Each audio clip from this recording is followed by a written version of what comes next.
Hey, welcome back to the Broker's Voice. I am excited this week to have Mike Kroupa join me from Gallagher One Source in, what should we call it, Mike? Chicagoland? Yeah, we'll call it a suburb of Chicago. Well, Mike, welcome aboard. Thanks. Thanks, Sam. In fact, aren't you in Lisle, Illinois? I sure am. Born and raised, lived here pretty much my whole life. So whenever I think of the city Lisle, Illinois, here's what I think of. I'm a Badger fan. And if my history has it correct, Frank Comiskey, one of the greatest basketball players in Wisconsin Badger history, I think is a product of Lisle, Illinois. Sure is. He actually, he grew up in the neighborhood that I live in now. My wife grew up in that neighborhood as well. So she grew up knowing him. Awesome. Yeah, I still remember. Frank, if you by some reason come upon this podcast, I still remember, Mike, when my dad told me going into Frank's junior year, he was going to be the starting center. I'm like, oh my God, it's going to be a bad year. And then he ends up being the player of the year in national play. It's an unbelievable story. So anyways, let's get back to Mike Kroupa. So Mike, a question, and Mike, if you don't know Mike is the director of analytics at Gallagher One Source. Mike, most of us did not get in the industry by design. Yep. I know I had a friend tell me, try this thing called insurance. So I jumped in. That was 21, 22 years ago. You definitely had a career before insurance. Let's talk about that. If for the people who have no clue who Mike Kroupa is, introduce yourself and talk to us a little bit about the Mike before insurance, Mike. Yeah, we'll do. So, Mike Kroupa, nice to meet everybody.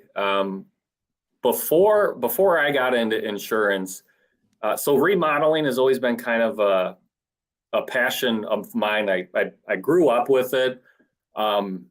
Worked at Home Depot for probably a good 5 years before me and my brother decided to open up our own remodeling business during our last years of college.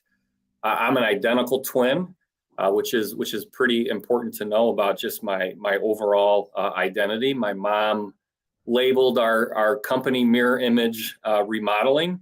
And so we did that our last couple of years of college and just kind of forged our own path. And, I went to a local school, North Central College here in just next town over, Naperville. And, one other thing I've always been good at is math. And Andy, like you said, most of us fall into insurance. Good at math, and my advisor told me to be an actuary. That's kind of how I got down this path. Had somebody that worked in the industry, a relative, and got me in. I've been here ever since. So I'm curious, a couple fronts. Now, I'm going to tell a little bit of this story for you, if you don't mind. So I want everybody to remember, Mike's an identical twin. And what brother's name again? Tim. You guys were remodelers. If anybody here is an HGTV viewer, Mike and Tim were the Property Brothers before the Property Brothers that you see on TV today. So now I'm curious, Mike, what made you even consider the transition? Because here Tim and Tim are owning a remodeling business. What even gave you the thought that, okay, it's time to put this aside and get into insurance? Yeah, I can't tell you I ever had a conscious thought. You go through college and you're like, well, what the heck should I do here? You talk to your advisor. And I think, the reason I started looking outside of remodeling is, I'll be honest, man, it is tough on your body. Holy cow. The Kroupas have a history of bad backs. And so I didn't want to do it for the rest of my life. I liked having it as a hobby, doing the woodworking and maybe eventually doing some things on my own home. But I can't say it was a conscious decision. My advisor told me, go down this path. And I was like, well, okay, sounds good enough for me. I'll try that. And that just is, that's what got me there. That it's funny that statement is like a famous statement of anybody who's in the insurance industry. Yeah, I guess I'll try that. It's funny what you said. I shouldn't say it's funny. What you said really resonates because Amy, my girlfriend, Amy, has been a dental hygienist for 20 years. And that too, believe it or not, is an industry that's very hard on your body because you're sitting like this every day. And so she's, she's in the process of building a business as well, because she knows you can't do dental hygienistry for 30, 40 years. It's just way too hard on your body. And I can only imagine what that was like in the remodeling business. Now, is Tim still in the remodeling business? Yeah, he is. He's doing a couple of things. He does a little bit of remodeling, but he got more into the woodworking. So he's a cabinet maker. He runs his own business, mirror image carpentry now instead of mirror image remodeling. But yeah, he's still doing it. He likes it. He wanted to continue to work for himself. Yeah, and he's actively building cabinets probably right now. That's awesome. Does he still have all 10 fingers? He does. I tell you, he's got a few more battle scars than I do, though. It's funny, woodworking. You hear woodworking, and how many stories you hear of the saw going wrong and somebody loses a finger or two. It happened to a good friend of mine, to his father, just about a year ago. Okay, so let's fast forward. No longer in the remodeling business. Now you're here in insurance. You're with Conor Gallagher. You are the director of analytics at Conor Gallagher OneSource. Talk to us. What is that role about? Yeah, so I came in to really help support any clients that have data, and that's the larger fully insured employers. That's the self-funded employers. Mainly here to support them. I help them create a budget and set a budget for their plan, specifically on a self-funded. So I got an underwriting background, actuarial background. That's always the first step. And then, one of the most basic things I help them do is try to relieve a little bit of an anxiety on a monthly basis.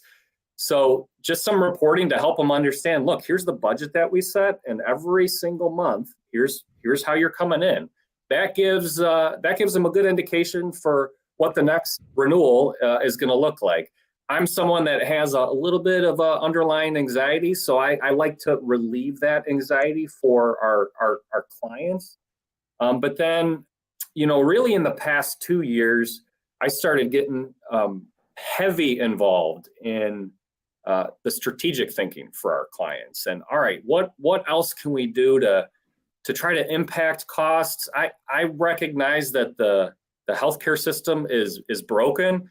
Actuarial background, I see these large fully insured renewals come out 25%, and then you negotiate it down to 5 or 10, and you think that's a huge win. I just look at it like, how is this possible? Like, what's going on behind the scenes? So that just led me down this other path. And so now I'm trying to put solutions into place with employers that are going to impact the bottom line, but can be good for the members as well, because there's just what I've learned is there's a ton of opportunity to do things different. Well, and I got to believe, going back to your education that you got at North Central in mathematics, I mean, that's had to play a huge role in what you're doing now as director of analytics. The math in the fully insured game, like it has never made sense to me, how a carrier can come out with such a high renewal and negotiate to something so much lower. It has always boggled my mind. And that's where I really started diving into that in the last 3 years. And I always say I have learned more about healthcare in the last 3 years than I did in like the first 14 years of my career. I know I've always known a lot about health insurance, but healthcare is an entirely different animal. Well, yeah, that's a good point, because if we're all willing to admit it, all of us being peers in the health insurance industry, whether you've been doing this for 5 years or 25, we all have just learned about how important the healthcare system is to health insurance costs within the last 5 years. Yeah, absolutely. Prior to that, we didn't know what we didn't know. And so, you also bring up a really good point. I can remember when I was an account exec at Burkwald & Associates back in Wisconsin, one thing Dan Burkwald always looked for in his account executives was a finance background, a math background of some sort. And it's so important because I truly believe there's two things we have to do well in the health insurance industry: math and storytell. If you understand both of those, you're going to do really well in this industry. And so you having that background of that numbers, the finance side of the background of what we do is so important. Now, most people who would be deemed director of analytics, and I'm making an observation here, so forgive me if I'm wrong, are people who tend to more like to be in the back. You know, they don't want to be front facing. They want to be crunching the numbers in the back. But you're actually taking somewhat more of a front facing role right now from the strategic side of that. So talk to us a little bit about what you're doing now that you get to see the numbers as director of analytics, to how you're helping clients really get more by paying less. Yeah, well, first they got to understand how much they're spending, right? And where they're spending their money. And, you know, you deliver a 20% renewal on any employer, self-funded, fully insured, whatever. They got to understand why it's 20%. And that's a feat in of itself sometimes, right? It's just that education process. But now I'm educating them on all the different things that they can do to impact their plan because of that 20%. And like, hey, is this a path you want to continue to take as an employer? If not, there's a lot of different things that you can do. But I'd say the first thing that is heavy focus of mine now, I call it being liberated from the status quo. Like I got to get them to understand that the healthcare system is broken today. And there's certain things that have happened over the past 10, 12 years that have really gotten us to this point. And I found once I can get them past that hump, the sky's the limit from there in terms of the different things that we can do. But they have to be bought in to the fact that it's broken. And so a lot of what I'm trying to do right now is teach them why it's broken. Have that light bulb go off. Now let's start talking about what we can do about it. Yeah, it's important you teach prospects about what's happening, because we definitely are in an industry where a lot of people don't know what they don't know. Our prospects don't know what their problem is often, right? They see costs going up, but they don't know why. And so that education up front is so valuable. And it's, man, is it tempting to like just try to jump to the solutions. And I call it the spray and pray. Let's just throw everything at them, you know, and see what sticks. It is so tempting to do that, but man, it just doesn't work. Like you lose them quick. I say the same thing about marketing. If you're just spraying messages out there, hoping it lands on somebody, you're not going to have success. And it's kind of the same thing as an advisor. If you're just spraying strategies out there, hoping the prospect's going to buy something, it's not going to work. So, but let's take this to the next level, because what you've done, Mike, is you've taken this philosophy and you've built a really cool brand around it called Remodel Health, tying your past as a remodeler into your current as an advisor, as a director of an analytical subject matter expert to help companies remodel their health plan, which I think is just beautiful. Talk to us about what is Remodel Health. I think it's so cool. Yeah. So, you know, first fell into insurance, right? We talked about that.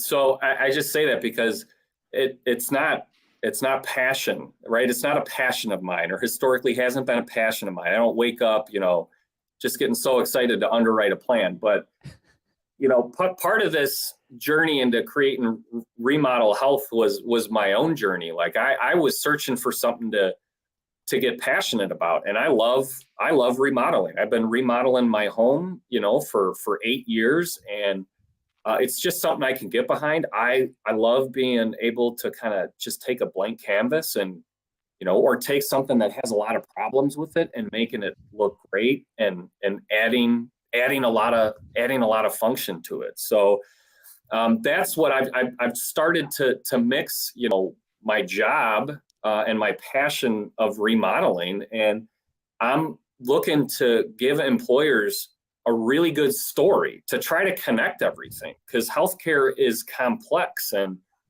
I've found if you can relate it in a way to them that they understand, you can start to make that transition easier. And it does relate to remodeling a ton, because as you're talking about new solutions, you're inherently remodeling a client's health plan. And you know, I look at myself as the consultant or the general contractor, right? And there's lots of different partners that come into the mix here. And once you start to tell them that story, it's just like they get it. Everybody or most people, right, have gone through or had an experience in remodeling. So it's an easy concept to get after. And when you can relate it to something as complex as healthcare can be, it makes it easier to explain. Think about this, Mike. Let's walk through this quick. I think it's going to make a lot of sense for people. So you're going to explain Remodel Health to me, Mike. If first and foremost, why do I want to remodel my bathroom? A lot of reasons, but I mean, look, something's inherently, you're not happy with it, right? You don't love it today. Maybe the function isn't there. Maybe you don't like the colors. But it's not a space that you necessarily enjoy being into, or it's just old and decrepit and like, sorry, got to go. Like some things got to change. So step one in remodeling a bathroom is I recognize I have a problem. What's the next thing I have to do, Mike? Okay, now I know I need to remodel my bathroom. What do I got to do next? You got to set a budget. Like you got to know what the guidelines are. It's easy in a remodeling project to get out of control fast with all the different bells and whistles. So you got to set a budget and a baseline for what you want to do first. Like without question, have a really good idea what that's going to be. Now I have a budget. Who do I go seek to control the budget? You got to find a general contractor. So, sometimes that person may be doing a lot of the work. I prefer it when they're hiring in the experts. There's a lot of partners that come into a remodeling project, especially if you're talking about something like a bathroom or a kitchen, a lot of different experts that need to touch it. And if you hire the right general contractor, they will get the right partners in there. But you don't want to be dealing as a homeowner with, 5 different parties. You want to be dealing with one person who's tying this all together for you, who's going to help manage your budget. You got to, it's not, again, not an easy thing to stick within your budget. You got to have somebody that's shepherding you through this process. So I heard you say, if I know I need to remodel my bathroom, I need to, number one, recognize I've got the problem. I need to set a budget, and I'm going to hire a GC whose job is going to stay within budget and find the right subcontractors. Yep. Wow. Sounds a lot like building a good health plan, doesn't it? Yep. That's what I love about what you've done with Remodel Health, man. It's taking a passion you had, literally a profession you had prior to entering the health insurance space, and turning it into a process by which you help clients build great health plans without breaking the bank. And that's what I absolutely love. And what you said is so spot on.